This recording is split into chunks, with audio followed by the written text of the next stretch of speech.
కౌసల్య తనయుడై కాలు మోపి వచ్చెనంట అయోధ్య పొంగిపోయెనే ఆకాశమే తొంగి చూసెనే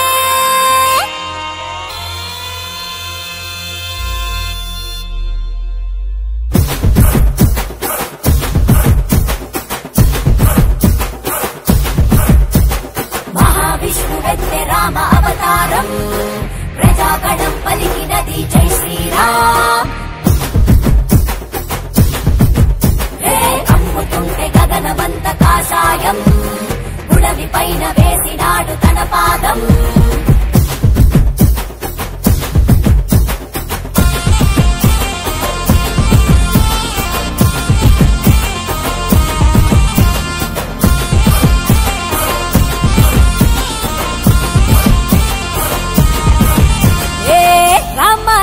రామ రామచంద్రుడు మహిలో మచ్చలేని రఘుకులేంద్రుడు మనిషిగా పుట్టిన దేవదేవుడు ధర్మ పాలనకై అవతరించాడు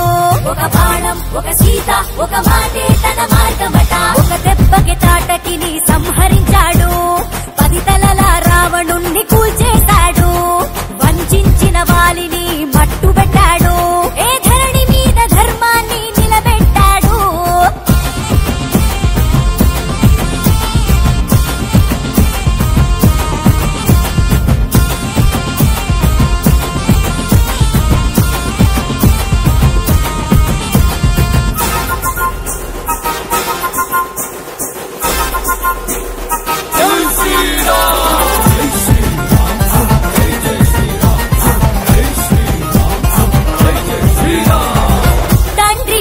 కొరకు సామి తల వంచి సతితో అడవులకు సాగిపోయాడు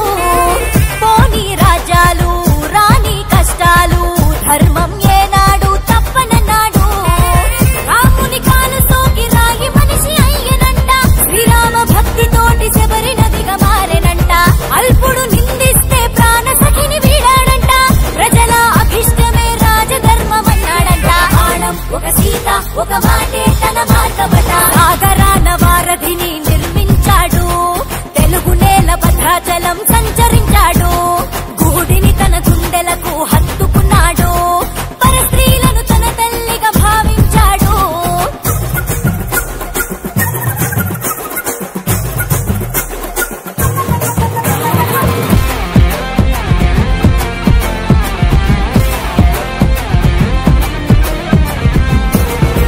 ప్రజలకు ధర్మాన్ని ఆచరించి చూపగా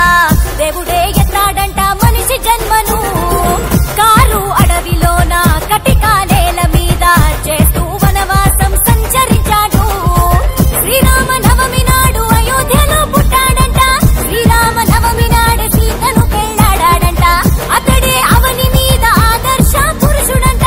నీతి ధర్మానికి నిలువెత్తు సాక్ష్యమంట బాణం ఒక సీత ఒక మాటే తన మార్గమట శరణన్న వారికి అభయమయ్యాడు సుగ్రీవుని నీతికి రాజ్యమిచ్చాడు వానరులతో యుద్ధాన్ని చేయించాడు రామదాసు భక్తికి పరవశించాడు రామ రామ రామ రామచంద్రుడు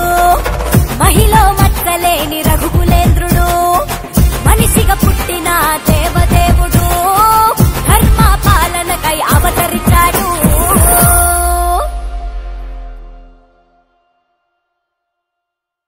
హే రామ జన్మ భూమి మీద రామస్వామి పుట్టెనంట కౌసల్య తనయుడై కాలు మోపి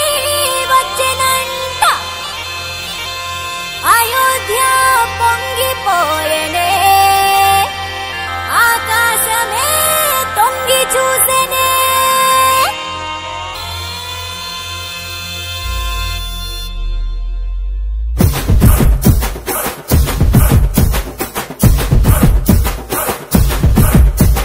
మహావిష్ణువెత్తే రామ అవతారం ప్రజాగణం పలికినది జై శ్రీరామ్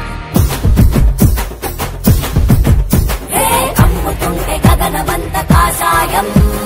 గుడవి పైన వేసి పడినాడు తన పాదం